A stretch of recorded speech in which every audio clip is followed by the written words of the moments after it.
I wanted to be a full-on musician, and this was just a side project, and this was just fun. So me and Rob would just drink and never take this thing seriously. Over the years, this project became a little bit too serious, and now we've kind of let go of the seriousness and just having fun again. And now it all kind of makes sense again. We're a Desi-based band, taking the Desi sound to non-Indians all over the world. We've played in Australia, Bali, Hong Kong, Taiwan, Europe, Malaysia, and obviously North America. And the fact that we finally have come to India, like, is pretty rad. This is like motherland.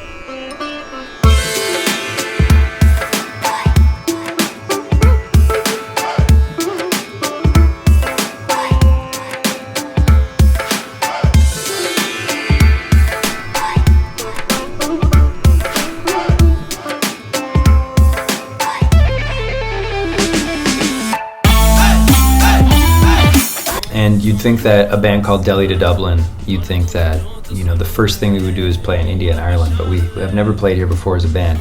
This was our first trip to India. So we were all really nervous and really, I guess, excited. I would say also our fans, this was probably the most excited that they've ever been about anything that we've done. And when we got to Jaipur for the first gig, it was actually there we were a little bit nervous because we had never played as a three-piece before. And we also didn't know how big the show was. For some reason, I was under the impression that we were playing for like a couple hundred people in a hotel. But it turns out there was 8,000 people. And they wanted to frickin' party.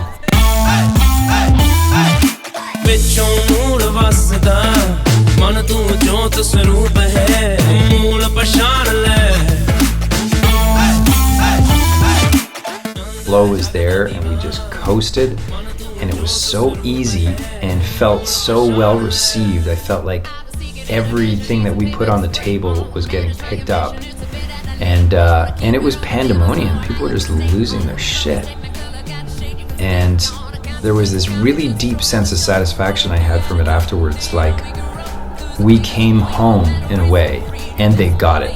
They picked up what we were putting down.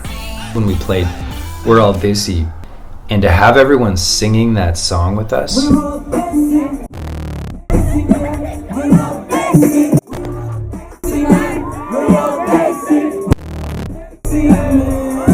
it was touching. It was like a very emotional experience, and it hit me in a much deeper way than I thought it would. And afterwards, there was so much praise, and people just mobbed us, and I felt like they really understood. That's not something that we even feel a whole lot in North America. Here, people understood the lyrics, they understood the music and the rhythm, and it was just a frickin' killer communication.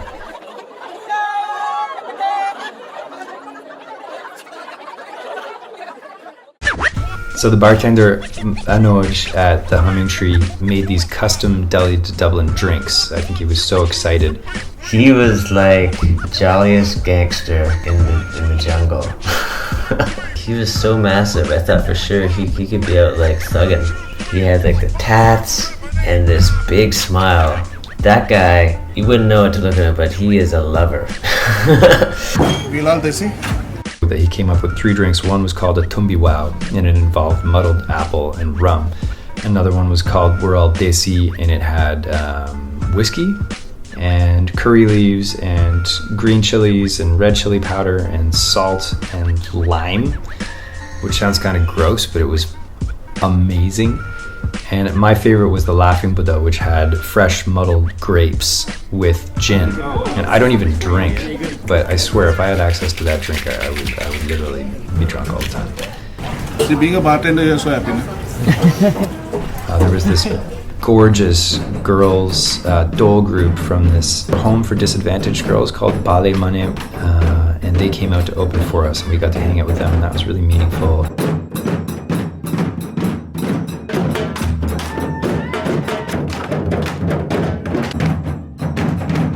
The second show in Bangalore was a little bit more tricky, I would say, just because it was the first show that the band had played in months.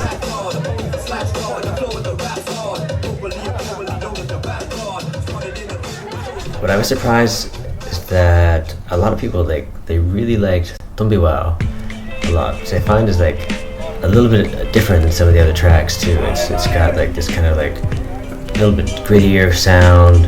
It's got a bit more guitar. It's got a bit more of like a indie pop kind of quality to it. And everywhere I went, people said that was one of their favorite tunes. So that was kind of a pleasant surprise for me. But my general experience with this band is that the most unlikely people always end up liking it.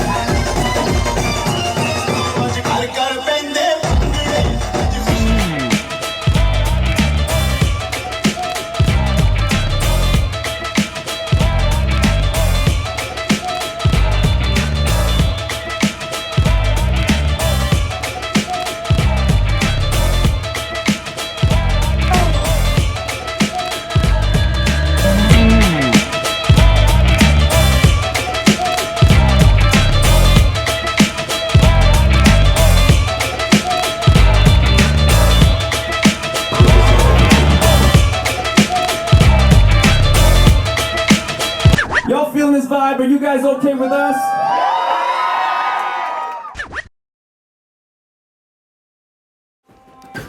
We knew that the gig at Sula Fest was going to be the biggest gig of the tour. We actually took a bunch of time the day before Sula to get together in a hotel room and just go over the material. And so we were feeling pretty confident going into the Sula gig. Although the night before we watched our buddies play, we'd watched Cat Empire play from Australia.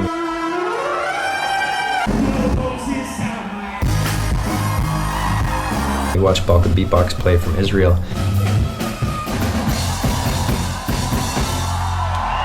Both of those guys just killed it, and I think we started to get nervous. By the next night, when we kind of realized that Kailash Kher was playing right before us, and he is on a fully other order of magnitude of popularity in India than we are. I have actually never seen the three of us, Sanj, myself, and Rav, as nervous as we were before that. But it's rare that all three of us are nervous. So you can see the crowd going mad right now. Like, what's the vibe right now? How are you feeling to perform?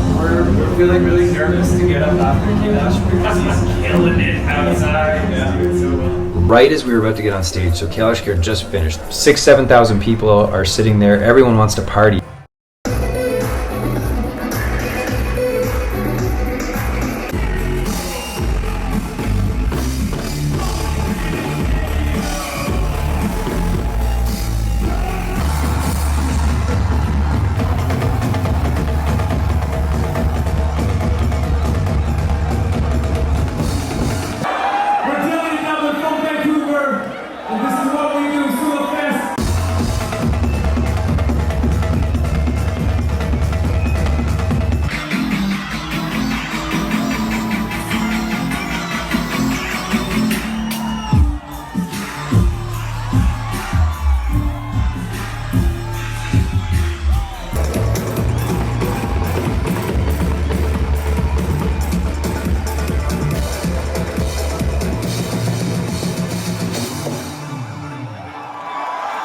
जब तुम नहीं पता तो किसी ने पूछ लो. Damn, I was so nervous. I haven't been nervous like that for like a long time, man. And it was just nerves, right? You know, sometimes you just gotta go and gotta make it happen, and that's what we did. Everyone looked at each other and said, "Okay, we gotta do what we gotta do, and let's do it." 1, 2, 3, Kailash Kher! I think we did what we came to do. I think we delivered Delhi to Dublin to India. It's really meaningful to come back to this source of so much of our inspiration. And we've made so many new connections on this tour, and I just want more.